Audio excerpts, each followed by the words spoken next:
It was all a dream. Trust the process. Welcome back to 1497 Podcast with my co-host Justin Stewart and our guest today, Devin Ambrose.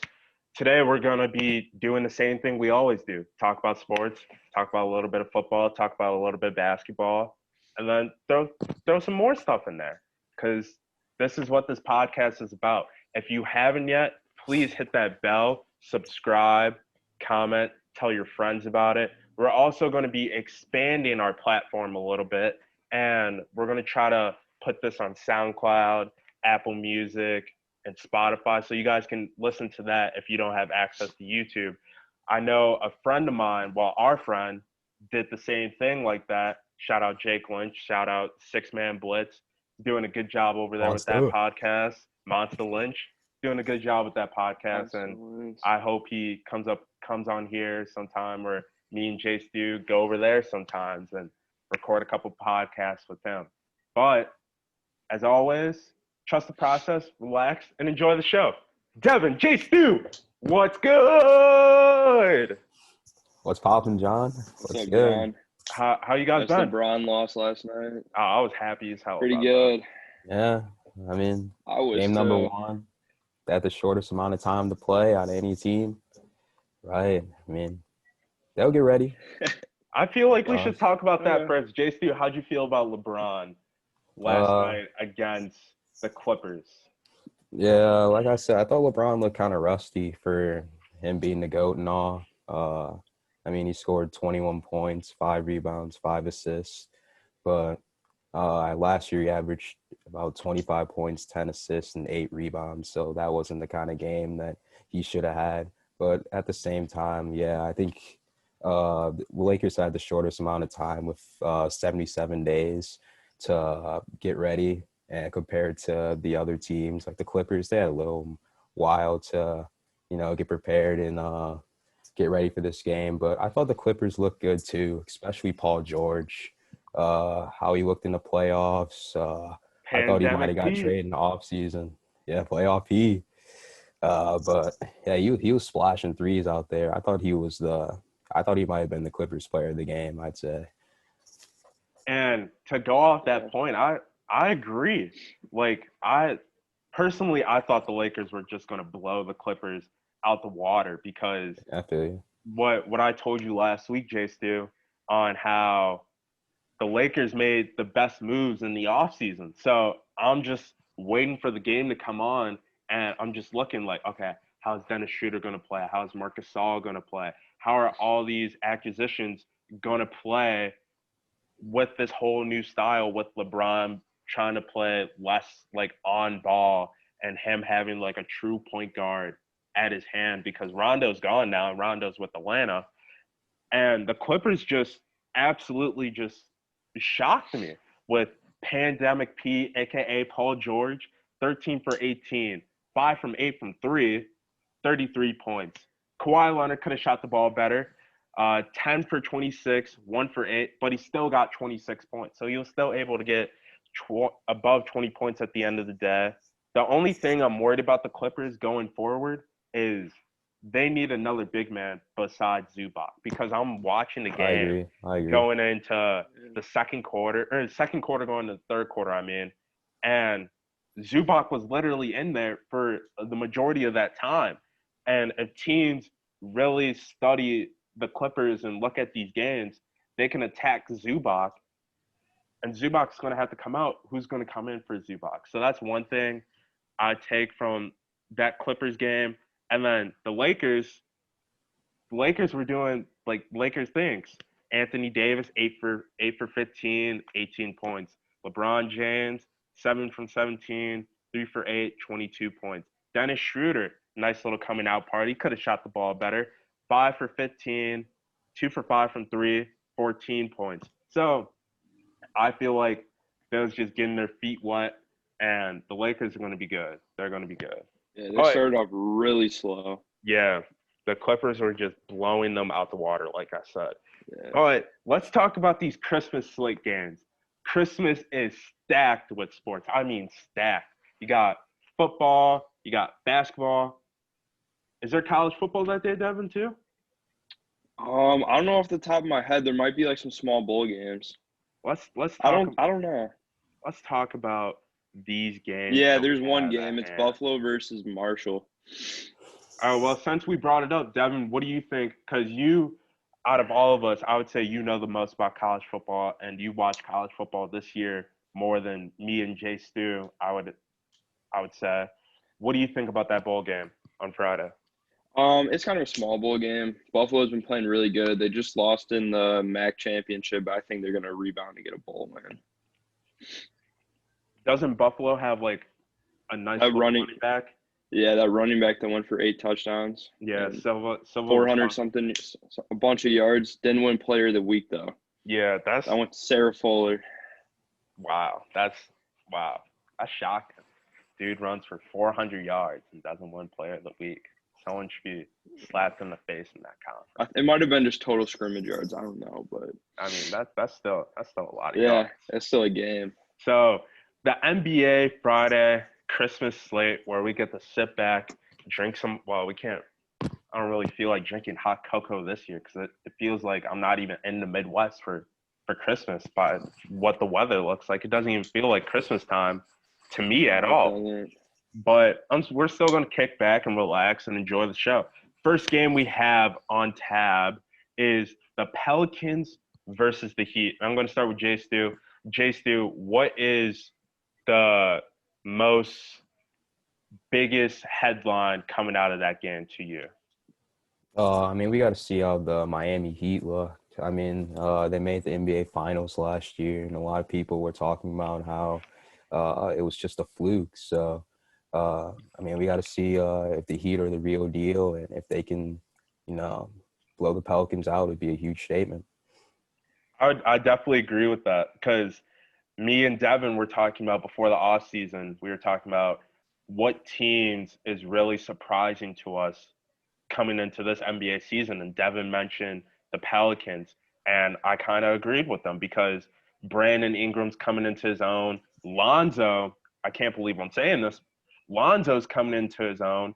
He's been playing so much better. He's creating his own shot, and it's been able to pass the ball at such a better rate than when he was at or when he was in Los Angeles. So I think everyone is expecting Miami to win.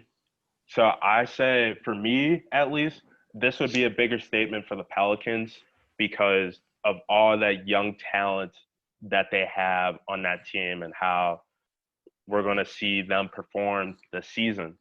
Another Heat got a game, lot of Heat got a lot of young talent too. yeah. That's the thing. These are two young teams going at it on Christmas.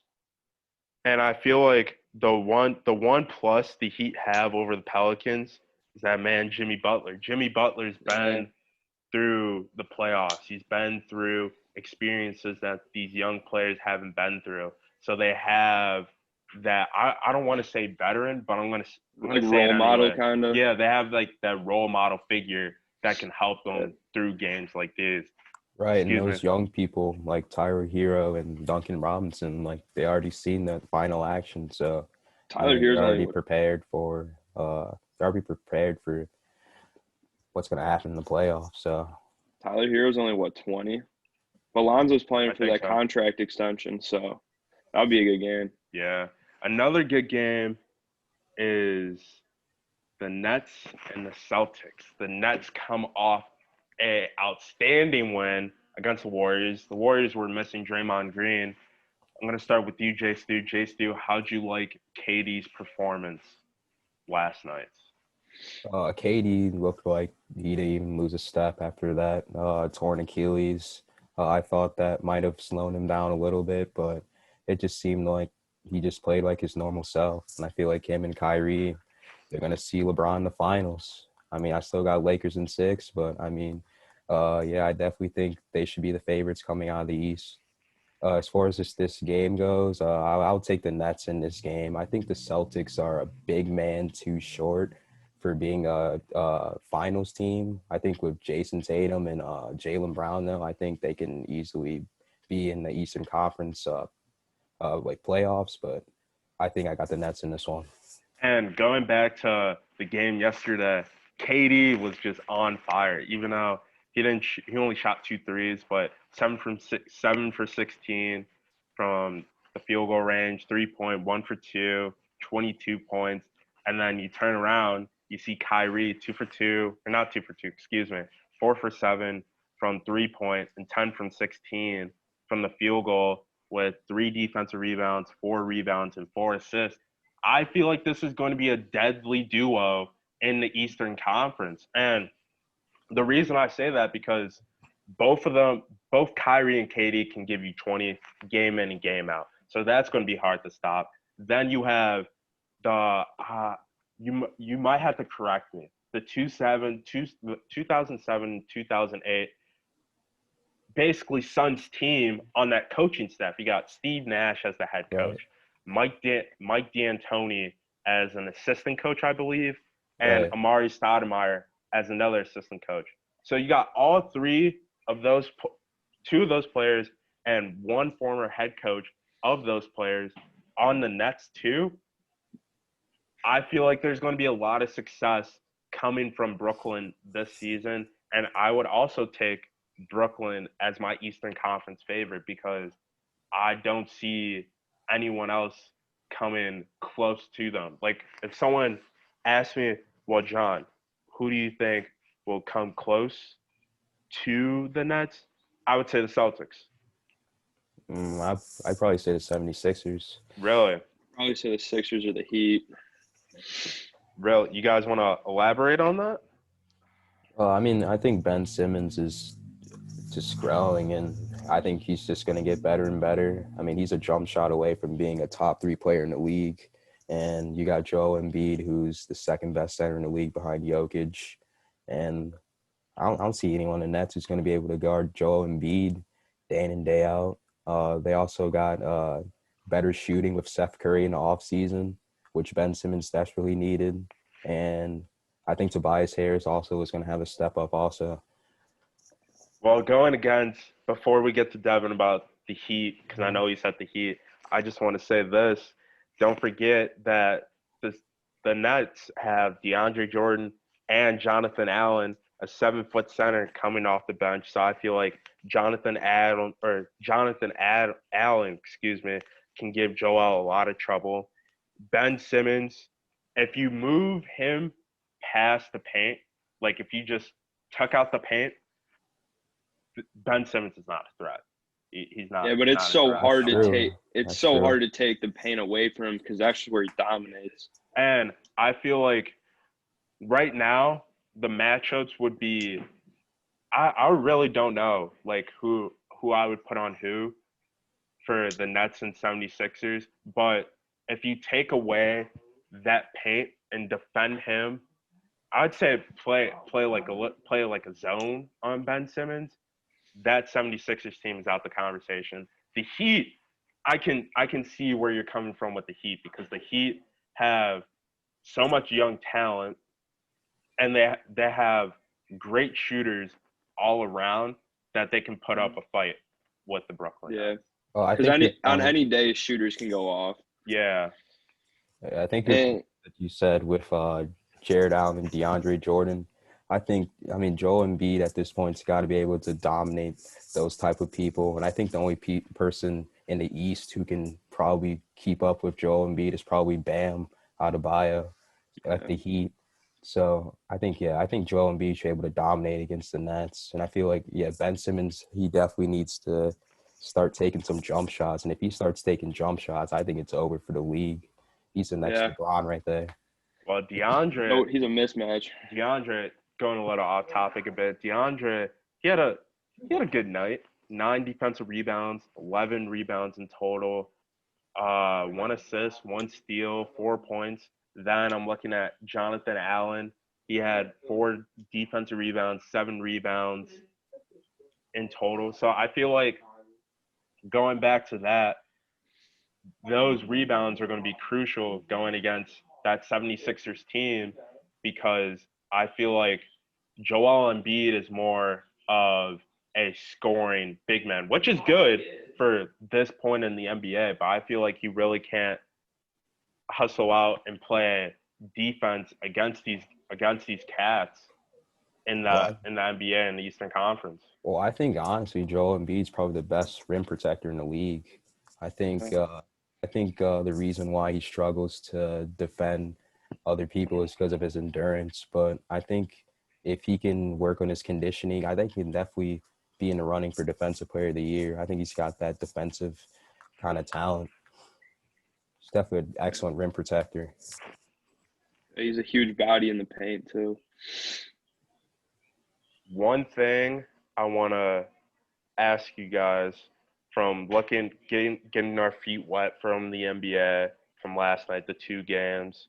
Can't really say all this yet, but I want our predictions on who's going to have the most pressure this year with the team overall and the player. So, like, meaning, say, for example, I think Kevin Durant's going to have the most pressure and the Suns are going to have the most pressure.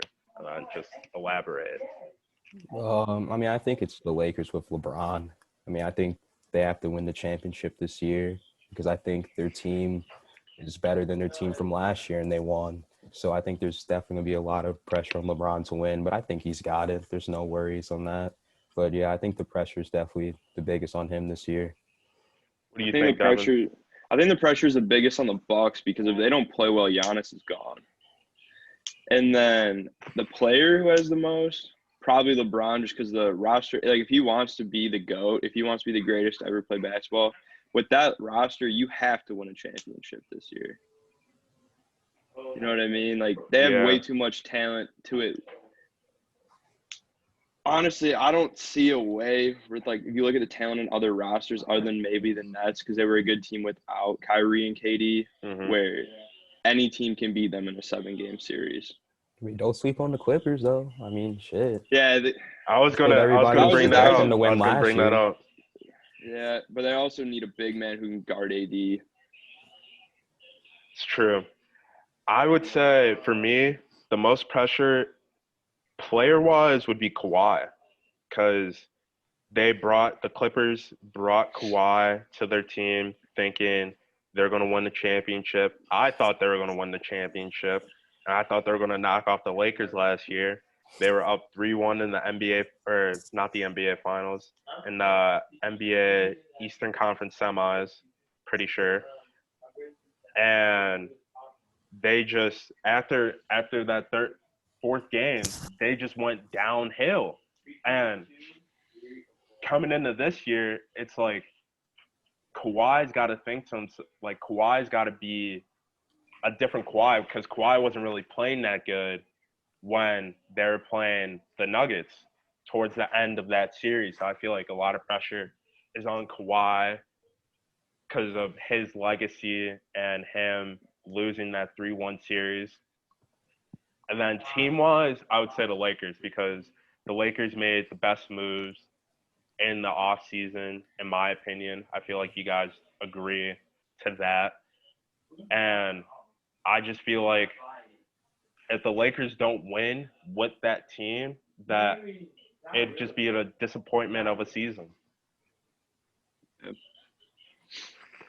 So enough of NBA a little bit. Unless, JC, you want to say anything about basketball before we switch topics? My MVP this year is Luka Doncic. Ooh. Yeah. He becomes the youngest MVP, passes Derrick Rose. Ooh. Derrick Rose is going to have himself a year, though, too. I mean, hopefully.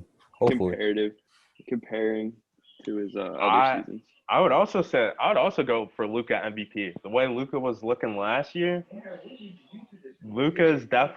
I can definitely see Luka winning MVP based off his performance last year, and I feel like he's going to have a great performance this year. All the Mavericks got to do for them to have success outside the regular season is Kristaps Porzingis needs to stay healthy. Facts.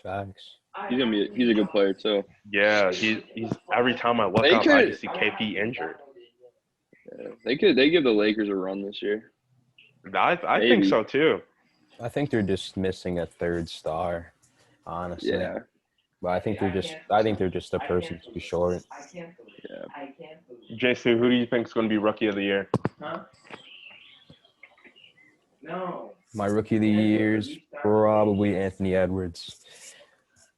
Wow, did you just take my notes before we did this? Because I was going to say Anthony Edwards as well. I might have. I feel like Anthony Edwards is going to be a big part to that Minnesota Timberwolves team, and they're going to have a lot of success with Anthony Edwards. It was a good pick by the Timberwolves. I'm just excited to see them play, and I can see them as a 7-8 seed playoff team. I can see it. Like, don't sleep. Don't sleep. Yeah. Don't sleep on the Suns either. It's going to be LaMelo. LaMelo doesn't have enough talent around him. That offense is going to be going through talent. I don't know about that. Compared to, like, he's a star. He's one of the main stars on that team. Anthony Edwards isn't going to go into Minnesota and be the number one guy, or not a top 3 guy. Well, they have D'Angelo Russell and Karl Anthony Towns. So who's the third guy if you're not putting Edwards in that conversation? I mean, it could be Anthony Edwards, but you never know if it's going to be him. Like, he's not already, like, clear cut. He's a number 3 guy. I can see that. I think he'll be a number 3 guy towards, like, during midseason. Once we're talking about this, I would say I'd be like, yo, Devin, I told you Anthony Edwards was going to be a number 3 guy. Like, I feel like I'm going to say that statement midseason. I think Edwards has a Donovan Mitchell kind of season for sure. I agree with that. Donovan Mitchell rookie season. I agree with that 100%. 100%. Now let's move on to football. Football was a lot this week. It was a lot to take in this week. We had Rip the Jets. Rip the Jets. Second pick in the 2020 NFL draft now. Jaguars. Even the mayor knows they're tanking. Mayor's supporting that they're tanking. But shit, that's good for the Bears, though. Bears, we can knock in another win, snatch it up.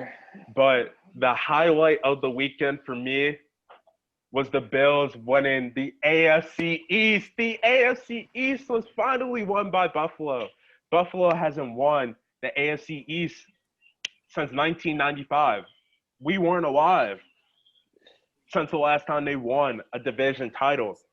And I wish I was going crazy with Bills Mafia because I saw the Bills when they landed in Buffalo. Bills Mafia was going crazy.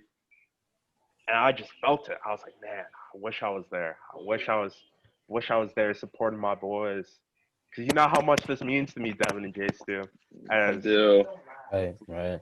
As a big Bills fan I am, it meant a lot to me. And I want to talk about that game because our critics, when they talk about the Bills, including myself, we talk about how bad the defense has been this whole year. And it's just been a shit show compared to last year, because last year and years before that, our defense was just so good, especially our D-line. We were able to stop the run. We were able to stop the pass, get a pick almost every single game. But this right here, our defense on Saturday, we forced 2 fumbles. We got 3 sacks. And our tackle for loss, we had 6.5 tackle for losses. I felt like our defense played a good game, and it was a stepping point. I wouldn't say a stepping point. It was a stepping point for us, or for the Bills defense, to show the world, like, we're coming back and we're going to show that we're a lethal team. Now, on the other hand, pump the brakes a little bit because I was against the Broncos. Yeah, exactly. I want to pump the brakes on that a little bit. The Broncos been in every single game that they had this year. Yeah, I'm not saying they're a bad team. I like Drew Lock. I like Judy. Game, I'm not a believer in KJ Drew Lock. Hamler. I don't like Drew Lock, but I'll get to that in a minute. No. Tennessee, they almost beat Tennessee, and Tennessee's a playoff team. They only lost by 2 to Tennessee. Pittsburgh, they only lost by 5. That's another playoff team. Tampa Bay, okay, they kind of blew them out the water. Tampa Bay beat them by 18.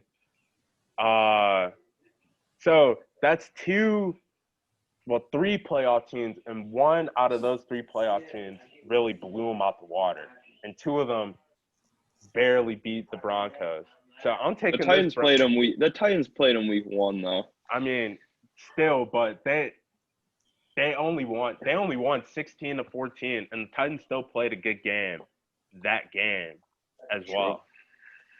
Like Tennessee played Cincinnati I want to say week 3 or week 4, and Cincinnati lost, or Cincinnati beat Tennessee. But what do you guys think about, before we started talking about more of the games, what do you guys take from the Bills going into Denver and not only snatching a win, but winning their first AFC East title since 1995, baby? I mean, I feel like they kind of did what they were supposed to do that game. I mean, like I said, they played the Broncos, and they're just not – I mean, you talk about these close games, but, I mean, they're just – the only reason why they're not winning these games is because they don't have a good quarterback to lead them. I agree. I mean, I feel like I just did what they were supposed to do, and, yeah, they just handled their business. I mean, I don't take a whole lot from this game, but them winning the AFC East is huge. Like, that's a big win for them. That's something they should be proud of and carry into the playoffs. But we'll see where they go.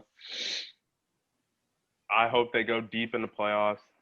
I think they can, and I feel like we can be competitors to the Kansas City Chiefs. I really think we can. And I feel like the home playoff game is huge. Yeah, I know. So I hope we can go into Kansas City, because Kansas City's going to have home field. So I hope we can go into Kansas City and beat Kansas City. Another game that was a game that was eye-opening to me was the Chargers and the Raiders. For the Raiders, it was a must-win game, but they had to do it shorthanded. Their defense were missing 4 key starters, and the Chargers were kind of shorthanded too. Mike Williams was limited. Keenan Allen was limited. Austin Eckler was limited.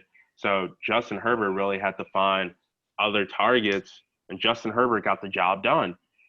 So before we go deep into the conversation between the Chargers and the Raiders, I want to get your guys' thoughts on the game. Like, what do you guys think about the game? Or what did you guys think about the game?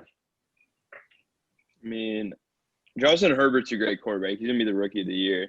And he's just getting going right now. He's developing. And the Raiders were hurt a little on defense, and he just took advantage of that. Even if those players were still limited, they were still out there on the field. Mm-hmm. And they still made it happen. Chargers defense could use a little bit of work, but I think that's where they're going to draft. Yeah, I was talking with – oh, no, that was about the Bengals. My bad. That was about the Bengals. I'll bring that up once we talk about that game. And the Raiders definitely, I think, were one of the more disappointing teams of 2020. I feel like just how they started off, they beat New Orleans early in the season.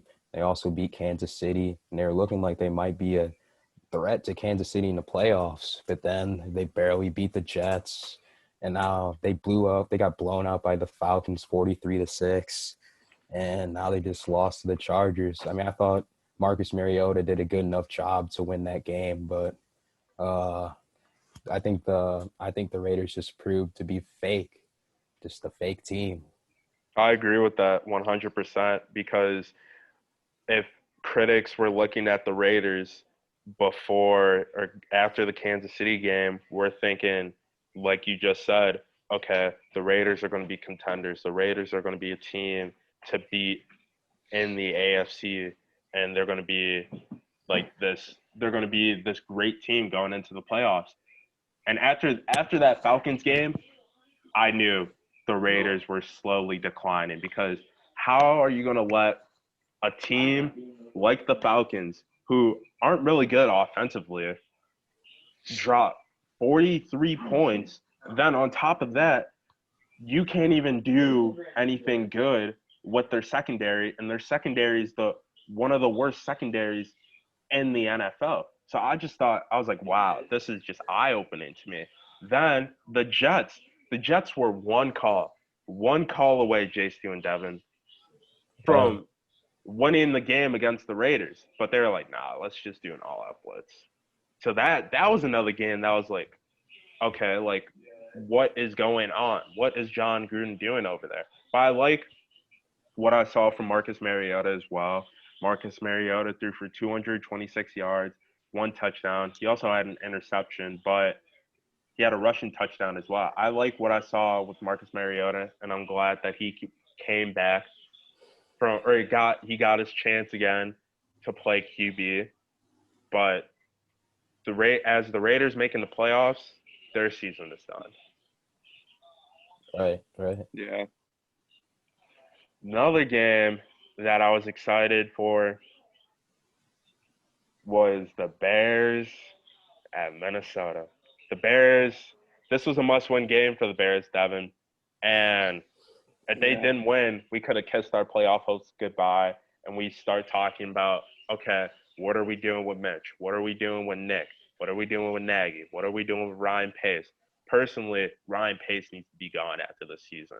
Oh, yeah, he needs to be gone. And if he's not gone, I refuse to watch a Bears game next year, because how do you pass up on Deshaun Watson? Patrick Mahomes, I can see that, because Patrick Mahomes wasn't the Patrick Mahomes he was now, and wasn't showing that he was going to be that coming out of college. So I can kind of see that. But Deshaun Watson, after winning a national title against Alabama, I just don't see how you pass. To me, see how you pass up on that. To me, it's not even that. It's just Ryan Pace. We have no salary cap for next year at all. We're paying so many guys we don't need to be paying that much money to. Right. We have no cap space, and honestly, the players are just getting older. We need a quarterback. Like, our defense isn't getting better. We don't have any money to make moves. Nobody's gonna want to make trades with us. Like, we're in a bad situation because of Pace, and he just needs to be gone. Yeah, I don't know about the quarterback thing, dude. Trubisky's looking kind of good. I mean, ever since he's came back from injury, you look at these past 3 games against the Lions and against the Texans and against the Vikings, they put up 30 points every single time. They're actually looking like a decent offense. I saw something where their offense was ranked like 32nd, and now they're ranked like 23rd now, ever since Trubisky came back from injury. So Trubisky's actually looking pretty good. Yeah. And if he continues this, the Bears might have some questions going into this offseason about franchise tagging him, or even signing him to maybe a low 1-year deal and see like what he's got, a prove-it deal. And I want to go off of I like their play caller. Go ahead, Devin. Their new play caller now that Nagy's not calling plays. Their offense has been looking a lot better. And going back off of JC's point, Mitch has been looking good. And I would say the Vikings was a true test, because the 2 teams he played before, their defenses are not that good. So you're thinking to yourself, you're like, okay, if Mitch can do this to a depleted Texans defense, he did, and you should be able to do that. And if he wasn't able to do that, there'd be flashing warning signs everywhere talking about how bad Mitch is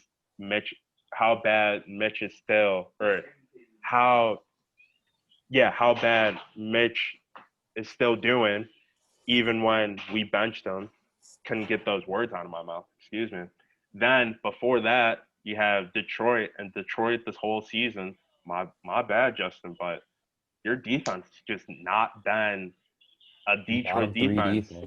And Detroit's defense always has a mediocre side to it. Even though you guys are missing a couple of defensive players, it's always been a mediocre defense. But going into this Vikings game, this Vikings defense is decent. So it's giving Mitch a test, like, okay, let's see what he can do. Mitch threw for 202 yards, 1 touchdown, and 1 interception.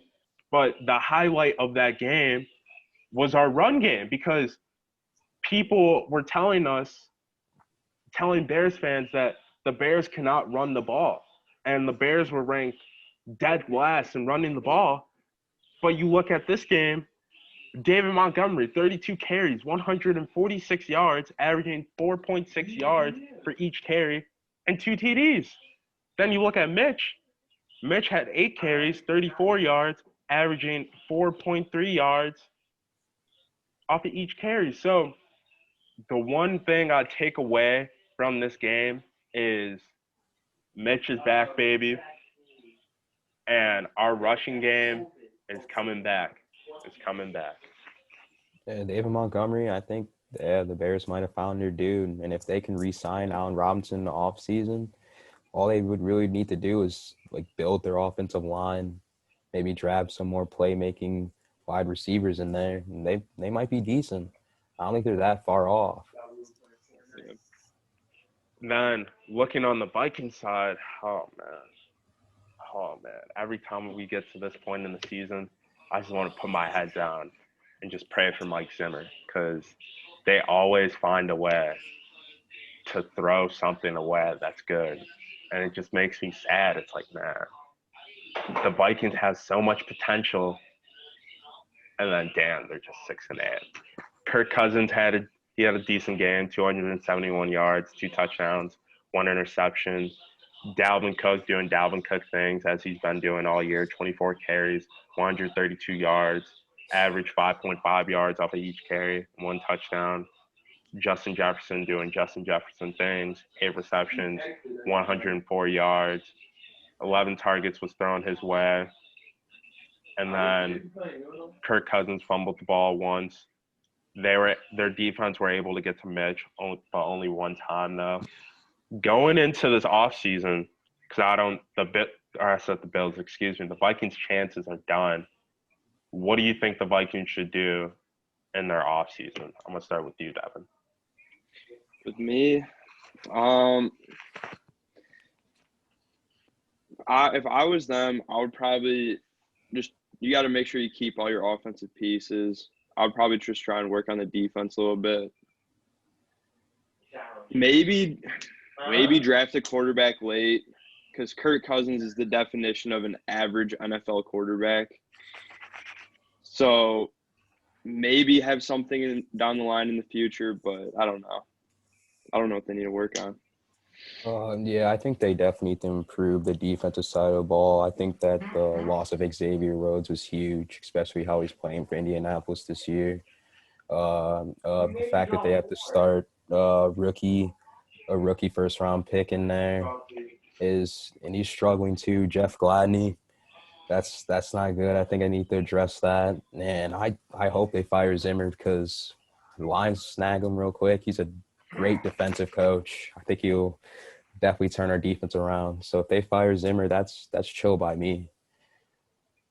And Mike Zimmer would be a good spot for the Lions. We're going to get to the Lions in a bit. I feel like I've been one of those girlfriends that always controls the boyfriend and what we do. So, guys, what game do you want to talk about next?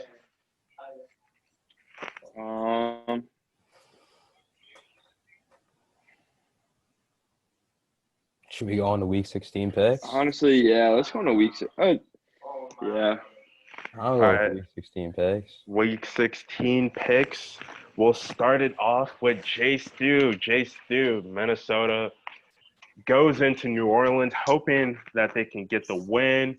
New Orleans just came off a loss against the Kansas City Chiefs. Drew Brees coming back to his QB duties. Jay Stu, what do you got winning this game? I would pick the Saints, but I'm scared because the Saints have not been looking good. Drew Brees not looked good last game. I think the loss of Michael Thomas is huge, and they always just struggle against the Vikings. I mean, just the past couple playoff series. So I think it's definitely going to be a close one. Devin? I got the Saints too, but I wasn't 100% on that. I'm not sold on it, but I'm still taking the Saints. You guys are going to be shocked. I'm looking at this game, and I'm thinking to myself, I'm like, okay, I know Minnesota's done, but Minnesota can still spoil a team out of a playoff spot or make their spot already secured in the playoffs drop down. loss of Michael Thomas. That's huge. That defense the past couple weeks hasn't been looking that good. I feel like Kirk Cousins can hop back on his saddle and finish it high. I'm going with the Vikings this week. It's fair. It's fair. Well, yeah. All right, Jay Stu, I'm going to start with you. Tampa Bay comes into town coming off a great win against the Atlanta Falcons. They're coming into Detroit. Detroit just lost Tennessee, but Matt Stafford showed some pretty good things in that game. Jay Stu, who are you taking? I'm taking Tampa Bay. I think they're going to represent the NFC. So that's what I'm going to pick. No offense, Lions, but I don't think they stand a chance, really. That defense is about to get shat on, to be honest. Devin? I got Tampa Bay too. The Lions. Sorry, Stu. I don't think the Lions are that good this year, and their record's not good. They beat the Bears a couple weeks ago, though. The Bears aren't a great team either. Yeah. I'm gonna take Tampa Bay too. I don't. I don't think the Lions stand a chance against the Buccaneers. And the way the Buccaneers looked last week was down 17-0, I believe. Came back, 1 point scored, 21 unanswered points, and then went on to win the game. I just thought it was a great performance by Tom Brady and the gang, and they're going to do it again this week. Devin, I'm going to start with you. 49ers coming off a crushing loss against the Dallas Cowboys. Dallas still has a chance to win their division, believe it or not. They're coming in to play the Cardinals. Devin, who do you have winning this game? I got the Cardinals just because the 49ers have been playing all their home games at the Cardinal Stadium. They just got to show them who owns that stadium. And they're still fighting for a playoff spot. The Cardinals got to win that game.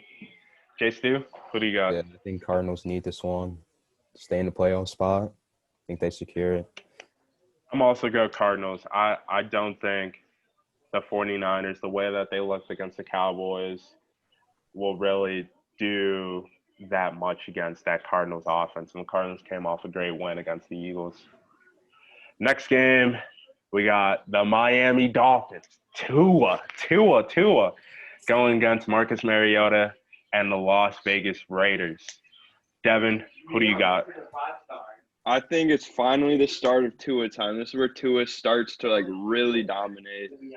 He's gonna have a good game. I think the Dolphins are gonna win. Jay Stu? Yeah, I got the Dolphins also. Damn, we must have been looking off each other's notes there because I got the Dolphins. There's a lot of just chalk ones here. Yeah. I don't know if it's Tua time though. We'll get to that in a minute. 12 p.m. Central Time. This is This is a big game for this team to stay in the playoffs in Jacksonville, Florida at TIAA Bank Field. The Bears versus the 1-3 Jaguars, who are 1-6 at home. Bears are 4-3 away. Devin, who do you got? Well, the Jags are going to hand this one to the Bears because, they need Trevor Lawrence. Gardner's going to try, but I don't even think their coaches want to win at this point. So if they're not getting the right plays, then it doesn't matter. They're going for Trevor Lawrence. The Bears got it. JC, I'm guessing you're going with the rest of us and taking the Bears. I think it's the Bears, been a closer game. I think they're definitely going to keep it close. They played Green Bay pretty close. Yeah, I think it's going to be a close one. And I think Gardner Minshew is going to definitely keep them in the game with James Robinson. Robinson's looking like a promising running back, too. 3 in that game. That's going to be a nice team. They got 15 draft picks. Okay. 12 p.m. Central Time. We're gonna flip positions on the map, and we're gonna go to Arrowhead Stadium, Kansas City, Missouri, where it's gonna be 48. It's projected to be 48 degrees. Falcons versus Chiefs. Jay Stu, who do you got in this game? I'm gonna take the Chiefs, but don't sleep on the Falcons though. They did lead the Bucs 17-0, and I think if Julio comes back, they can definitely play spoiler on the Chiefs. So just don't sleep. Devin? Chiefs in a close, high-scoring game. Yeah, it is the best. The way the Falcons looked last week had me look at the screen and question myself, how is this team doing this without Julio? Calvin Ridley was having a great game. They were running the ball okay. Matt Ryan was having a great game. And if you looked at last week's game, not last week or week 14, Matt Ryan threw 2 picks. He also had 2 touchdowns, So him bouncing back and playing that good but still lost, they were playing a pretty good game. But Patrick Mahomes, I'm going to have to take the Chiefs. Nobody's not going to go there, though. Man, pisses me off so much, but he's so good.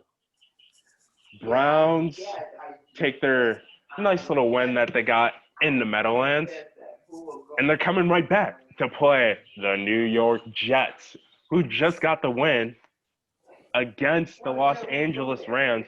0-7 at home. Jay Stu, who you picking? I'll take the Browns in this one. I don't think the Jets want to win any more games. Devin? Browns. I'm also going to take the Browns. I feel like it's going to be a close game, though. People might call me crazy, but I think it's going to be a close game. I can definitely see that. Next game. This is a huge game. Huge game. I hope Juju doesn't dance on the Colts field because he might get knocked. Absolutely knocked by Darius Leonard if he plays, because I know he went out the game against Houston. Colts going to the Steelers. The Steelers are 6-1 at home. Colts are 5-2 away. Phillip Rivers playing great football. Jonathan Taylor playing amazing football. Will Pittsburgh get back on track? Jay Stu, I'm gonna start with you. Yeah, I think it's time Pittsburgh gets back on track. I think we're going to see a better game from Ben Roethlisberger. He started off awful against Cincinnati. So I think we're going to see Ben Roethlisberger start out on fire, even against a tough Colts defense. I think we're going to see a lot of Juju be dancing on the field. Deontay Johnson. I think Claypool. Yeah, I think they're going to do pretty good. And I think, this is 2 top 5 defenses going at it, but I think Steelers has the better defense even without Dupree and Bush. So I'm going to take them. Devin, the floor is yours. I think the Colts are going to win because, I don't know, this is a tough one for me, but I actually have a gut feeling that the Colts are going to win. I trust Jonathan Taylor and Phillip Rivers. Phillip Rivers had a nice year when I did not think he was gonna, and they've been playing good defense. The Steelers have not looked good recently against good teams. I'm going to follow the Devin train. I'm going to take the Colts as well. I feel like the Colts played a good game against the Texans. The Texans had them on the ropes for a couple seconds. Not a couple seconds, for a bit of time during the game last week. And the way that they're playing at the end of the game just really had me as, okay, the Colts can really do this. They can really shock some teams in the playoffs. So I'm going to take the Colts in this game. This is a big game for both teams because, like I said with the Cowboys, the Giants are 5-9. You know what's crazy about this, guys? They can still win their division. They can still win their division at 5-9. That's just mind-boggling to me. They go and play the Ravens in Baltimore. Lamar Jackson, wow. Kind of looking like his MVP self after he played Cleveland the week before and played the Jaguars last week. I'm going to start with myself. I think the Ravens are going to come in and dominate the New York Giants. I agree. I think Ravens are going to put a statement win up, beat the Giants by at least 2 touchdowns. I agree with you guys. I think the Ravens are going to win too. This game comes on Fox 12 p.m. Central Time. We got the Bengals coming off one of the best wins of the season against the Steelers. Top 5 defense. Without Joe Burrow, they were able to win and score 27 points. Texans, I feel so bad for my man Deshaun. ever since D-Hop, Bill O'Brien just grew some balls and been like, yeah, I'm just going to trade D-Hop for a cheeseburger and a small fry. The Texans just been losing game after game. I just feel so bad for Deshaun. Who do you guys got winning this game? I'm going to start with Jay Stu. I'm gonna take the Texans in this one, and they almost beat the Colts. It was a close game, so I think they've been looking. Yeah, I think they looked a lot better last week, and I think they kind of come into this week against a really bad Cincinnati defense. Deshaun Watson's gonna do his thing, and I also liked how they used David Johnson that last game. He caught 11 receptions for 106 yards, which was the most receptions by a Texans running back since Arian Foster. So I think if they use David Johnson the way they used him last game, just give him the bell cow, the carries, let Deshaun Watson do his thing, I think it's over for the Bengals. Devin, the floor is yours. I think Houston's going to win. I think Deshaun Watson's just – when you look at the two quarterbacks in that game, Deshaun Watson's just clearly better. Their teams are about even other than that. So I think it's just going to come down to the quarterback play, and Deshaun Watson's going to play better. Watching the game last week, I thought, like everyone else, the Steelers are about to blow the Bengals out the water. Blow the Bengals out the water. Bengals were forcing the Steelers offense 3 and out. They only converted – at one point, the Steelers were 0-7 on third down conversions. I think they're riding high on this game. They just beat a playoff contender, a team that people say they can beat the Chiefs. I'm taking Cincinnati in this game. I really think Cincinnati can wheel in another win against this Texans team, but I see the game being close because both defenses are not that good. Next game, Denver. Every season we look at Denver and we're like, wow, Denver's about to be a team that's a wild card team at best.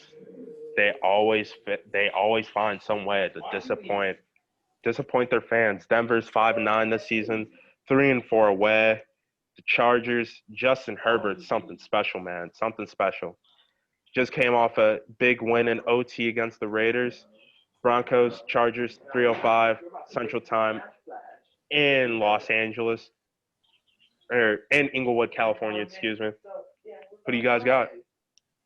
Yeah, I'm going to take the Chargers in that game. It's like kind of crazy how many close games like the Chargers have been. Like they definitely could be a playoff team right now with a different coach. I think Anthony Lynn is definitely gone after this year. But I think I'm going to take them over the Broncos for sure. I'm going to have to do the same. I really like Justin Herbert. I don't think the Broncos are – Drew Lock's not good. I really want to see him do good, but he's not playing good right now. Mizzou man. Without Von Miller, their pass rush is struggling. So Justin Herbert's going to have his time in the pocket. I also have to go with you guys. I'm going to go with the Chargers. Just how Justin Herbert's been looking all season. I'm going to keep going on that wagon. And Denver's defense has not been looking good these past games, letting teams score over 20-plus points. The loss of Von Miller and AJ Bouye, too. AJ Bouye is out for the season for drug suspension. So I'll take the Chargers in this game. Next game, Carolina, coming off a tough loss against Green Bay, is going into FedEx Field to play the Washington football team. The Washington football team stands at 6-8, 3-4 at home. Panthers stand 4-10, 2-5 away. It's a big game for Washington. If Alex Smith comes back, I'm going to start it off. I'm taking Washington. Jay Stu, who are you taking? Right. I mean, I'm going to take Washington too. It really just depends if Alex Smith comes back. If not, then I might have to take Carolina. I can agree with that. I can see that. Devin? I think Washington's going to win. I think they're going to secure their playoff berth this week. Big game, another big game for these two NFC East teams. God damn, the NFC East is just so bad. It makes me sick to my stomach. Because you can throw another team in there, and they're easily a playoff team. Eagles 4-9-1, coming in the A&T Stadium in Arlington, Texas, playing the Dallas Cowboys. Dallas just came off a great win against the 49ers. And it's making it seem like Dallas could possibly win that division if Washington loses. Devin, who do you got in this game? I got the Eagles. I think the Eagles are going to win. Jalen Hurts been looking nice. And that's why I said I think that the football team's going to clinch a playoff berth this week. J-Stu? Yeah, I'm going to take the Eagles. I feel like a lot of teams messed up. Like, I feel like Jalen Hurts might be the best quarterback in this draft. The way he played against Arizona, he just looked fantastic. And, I mean, that was only his second game. I feel like once he gets, like, a bunch of games in his belt, I think he might turn out to be the best quarterback in this draft, even better than Justin Herbert and Joe Burrow. Now, I'm going to pump the brakes on the Eagles train. And, Mike, if you're listening, I'm sorry. I just got to say this. Yes, Jalen Hurts has been looking good. Yes, the Eagles' offense has been better when Jalen Hurts has been playing. I'll say that. I'll agree with that. But the one question or the one problem that I've been having with the Eagles all season is their defense. And a part with that is their defense not staying healthy. And someone key every week is out on their defense. Now, the way Dallas looked last week, Dallas is an inconsistent team, yeah, but I really think they're going to roll high and get these last two wins. How about them Cowboys? I'm taking the Cowboys.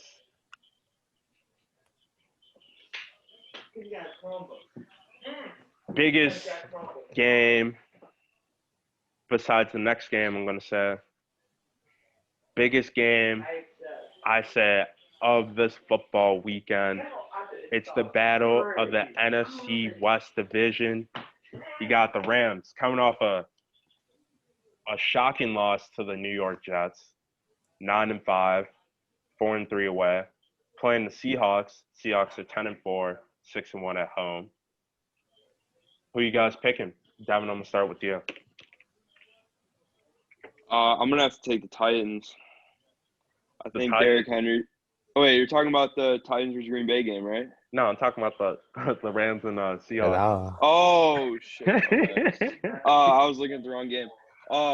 Well, I think the Rams are gonna win because I think last week the reason they lost the Jets is because they were looking ahead to this game because they thought both these teams were coming in 10-4. Mm-hmm. So they've been preparing for 2 weeks.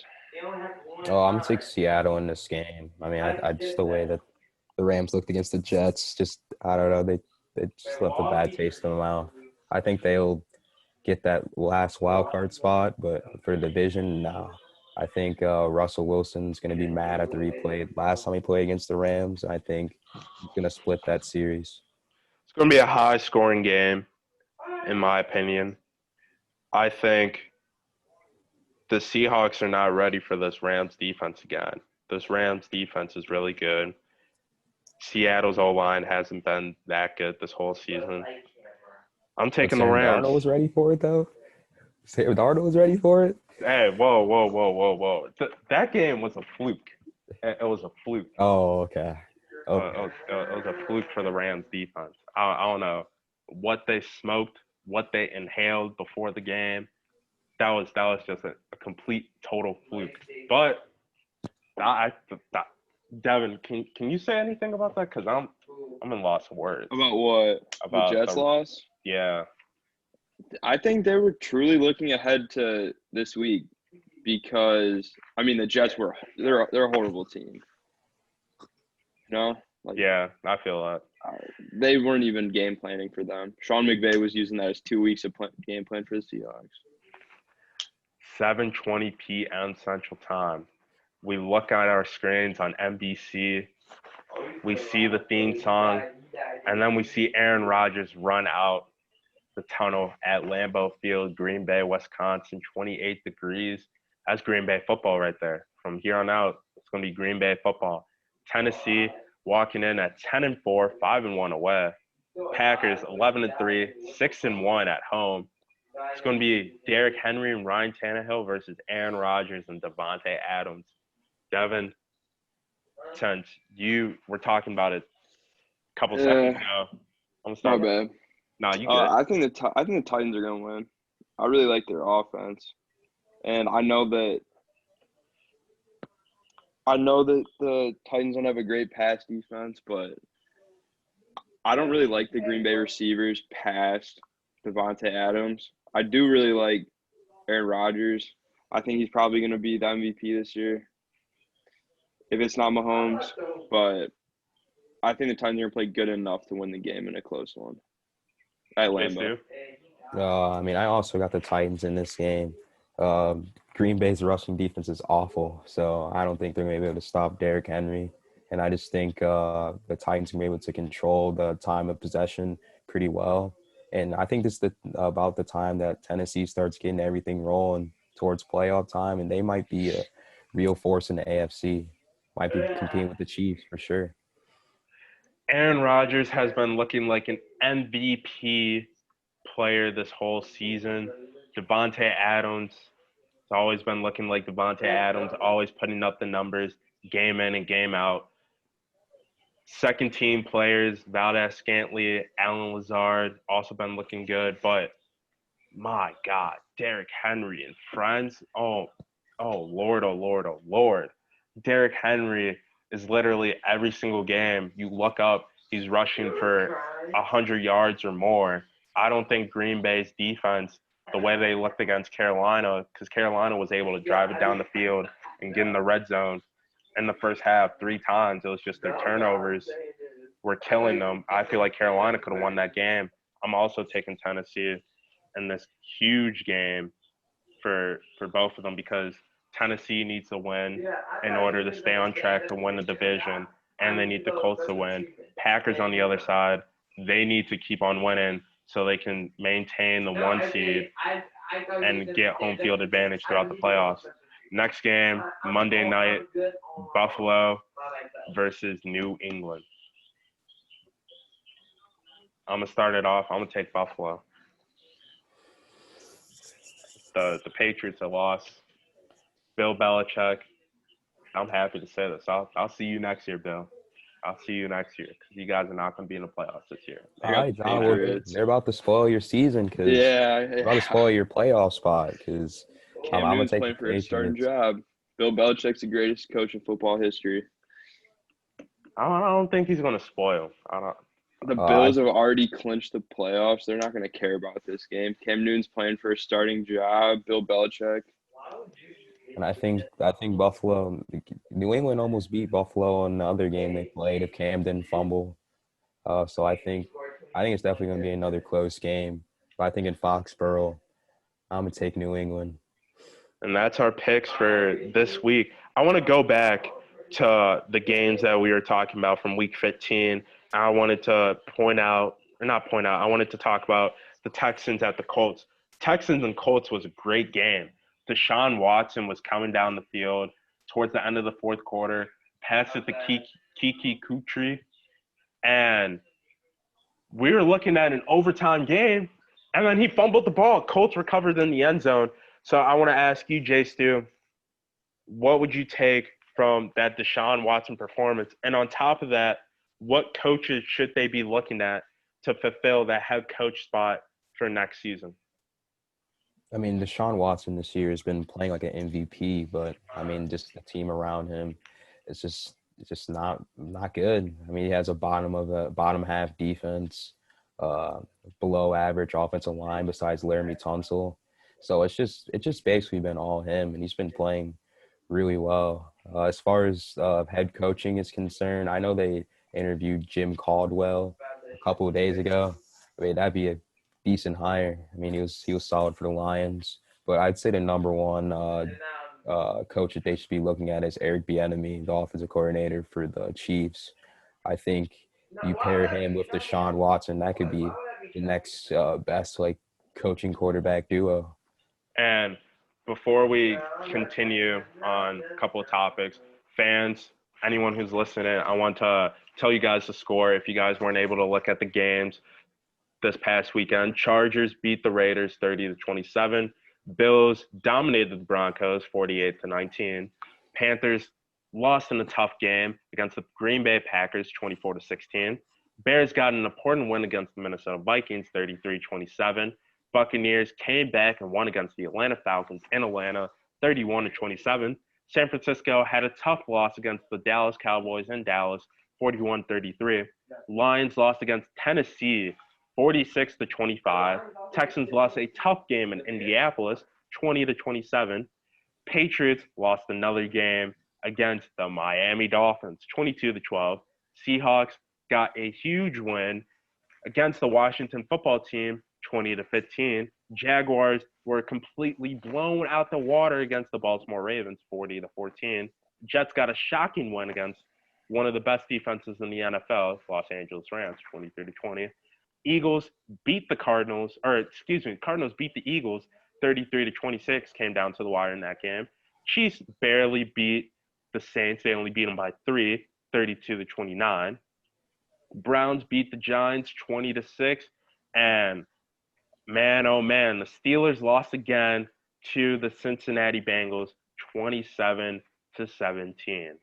Now, I want to go back, or before we go back, I want to talk about another thing. The Cardinals and the Eagles, I know you guys are talking about Jalen Hurts and how Jalen Hurts is looking like the future of this franchise. I completely agree with that statement you guys made. I want to start with Devin.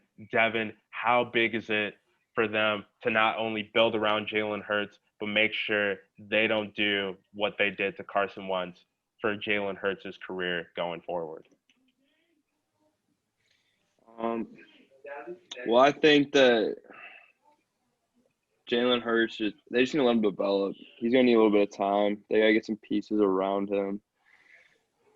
Like, Miles Sanders is good. Maybe try and get, like, an ETN or a Najee Harris out of this draft to make the read option a lot more effective. That would help them out a lot. JC, what do you think? I mean, I think Jalen Hurts he looked pretty NFL ready against the Cardinals. And I think with the limited talent that he has, like Greg Ward Jr., Travis Fulgham, broke down Alshon Jeffrey, I think like what Jalen Hurts probably needs is a wide receiver in the draft, someone like Jamar Chase or Jalen Waddle or Devontae Smith. Pair him with like a superstar wide receiver. I think Miles Sanders is a pretty solid running back, but yeah, get someone. I would definitely draft a running back in maybe second or third round to pair with him. And yeah, just build an offensive line around Jalen Hurts. I would do 3 things in the draft if they're able to do defense too. That's one of my things on my list. They need 3 things. 1, they need a DB. 2, I'm going to elaborate on it too. 2, they need an O lineman.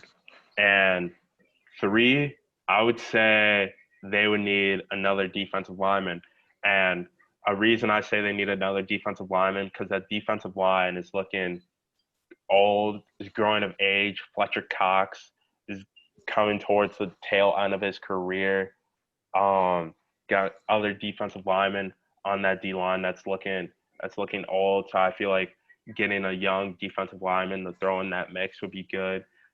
DB wise, besides Darius Slay, I don't really see another key player on that DB secondary squad that's really been doing that much as Darius Slay has been doing when he's played. And O-lineman, Jalen Hurts has been looking good with this O-line, even though it wasn't doing so good with Carson Wentz. But getting Jalen Hurts more protection in the pocket, I feel like Jalen Hurts can be on the same level as Justin Herbert, stretching it to even better than Justin Herbert. Because right now, I think Justin Herbert is better than Jalen Hurts. I agree, but I think once Jalen Hurts plays, he only played his second start. I think once he gets to 10, 15, 20 starts, I think he might turn out to be the best one out of all of them. It's just looking like it. Oh, snap. My bad to cut you off, JC. What were you going to finish? Oh, stressful. Oh yeah, just I think he might turn out to be the best one. I mean, he looked great passing the ball, and I think he's the best running quarterback out of any of the people in the draft. So yeah, I think he might turn into like one of those like Deshaun Watson, Kyler Murray kind of quarterbacks for sure. Russell Wilson. Yeah, Russell Wilson. I can see that. I can see that. So one thing that we're gonna start doing. Ah, damn, they started playing. One thing that we're gonna start doing is a lot of people has been getting into betting a lot, and I feel like we're the guys to steer you fans into the right direction if you guys are betting. So I'm gonna start with my man Devin Ambrose. Why I brought Devin Ambrose onto the show today, because Devin has been a pretty good person when it comes to bets. So we're gonna do parlay of the week, and what a parlay is, you set teams up to 5, 7, depends on if you're doing it from a website. It's normally 5. If you're going to a casino, you can do how much you want. But parlay of the week, you set those set of teams, and they all have to win those games from any sport. It can be soccer, baseball, basketball, etc. Devin, what's your parlay of the week? Off the top of my head, looking at these lines, I don't know if these are the same lines that Vegas has, but on CBS, I'd probably take Rams +1. I'd probably go Eagles money line. They're the underdog there, or they're the favorite actually. Probably go -2.5 on the Eagles then, and I'd probably go +3.5 for Titans over Packers. For me, I'm a big With the money line. over on that game. With the over, you set the Titans game, right? Yeah, with the over on that game. I would definitely go with the over for that game. My parlay for the week, I'm gonna start with college basketball. One of the games that just started, I was gonna put some money on that game. I was gonna do Xavier over Creighton, but the game already started, so that doesn't really matter anymore. I would do money line Rutgers over Ohio State. Villanova over Marquette. Villanova's the favorite in that game. Switch it over to NFL. I would take the Cowboys in an upset on that money line, the Dolphins against the Raiders, and the Titans in an upset, and I'd take the over with the Titans.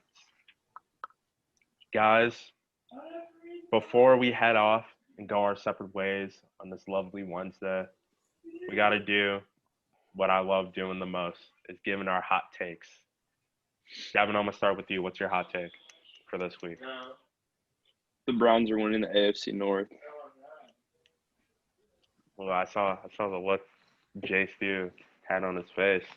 Jay Stu, what's your hot take for this week? Titans and Chiefs AFC Championship. Oh. Yeah, I agree with that.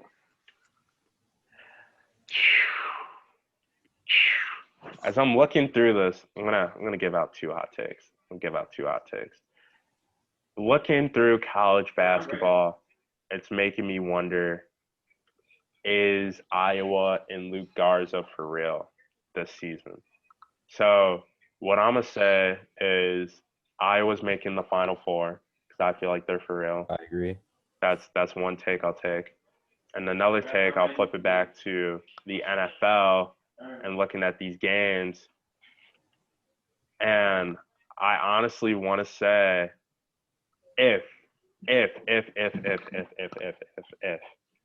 Washington loses this game against Carolina and Dallas wins against the Eagles, Dallas is winning the division.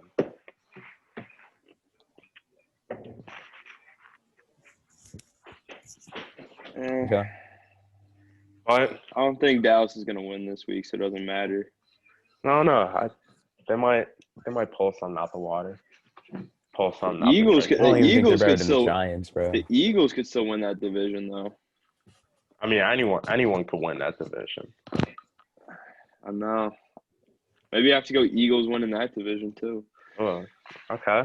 I can see that hot take. They Listeners, go ahead, Devin. They play two of those teams. I don't know who has a tiebreaker for the Giants and them, though. What's funny is, since we're talking about the playoffs, if the Cardinals went out and the Bears went out, the Bears get the spot over the Cardinals because they have the They need tiebreaker. the Bears need them to lose again. So Sadly, hopefully the Cardinals, looking at their schedule, they play the Rams. 49ers this week and then the Rams next week. So I definitely see them losing that Rams game. But then we have a tough game. When you beat the Packers. Yeah, we gotta go and Green Bay comes to Chicago, right? Yeah. Yeah, so we gotta play them and we gotta beat them. So hopefully we do. The listeners, And good luck. I hope you guys had a great time listening to the podcast. Devin, thank you for coming through. It's always a pleasure having you on the show. Justin, as my co-host, you got anything else to say? Lakers in 4. Lakers in 4? No, damn, it's too early to call that shit. Way too early. Lakers in 4. Lakers in 4. Well, as always, your host, Jonathan Keaton. Trust the process. Have a great Wednesday. We'll come back next week. Devin will probably be here next week. If not, you'll see me and my wonderful co-host, Justin Stewart. As always, peace and love. Trust the process. Look out on SoundCloud, Apple Music, Spotify, platforms. We are coming. 1497 Podcast Takeover. Shout out Six Man Blitz. You guys are doing a good job over there. And we're going to get big. So, as always, thank you for listening and have a great Wednesday. Peace. I'll see you guys later.